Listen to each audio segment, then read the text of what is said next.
पार्वती पंडा हाँ ये केते वर्ष धरी होउची 4 वर्ष होला होउची कौन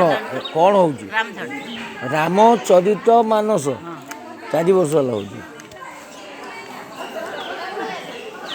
केते जन कलश बुड़ेइछन्ती 51 जन हैं 51 जन केते जन 51 जन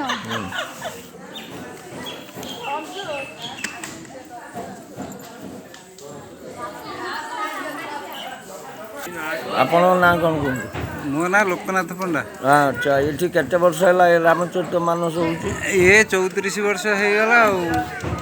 अच्छा ये आज केते जन कलश बुड़ेइछन्ती आज 55 55 जन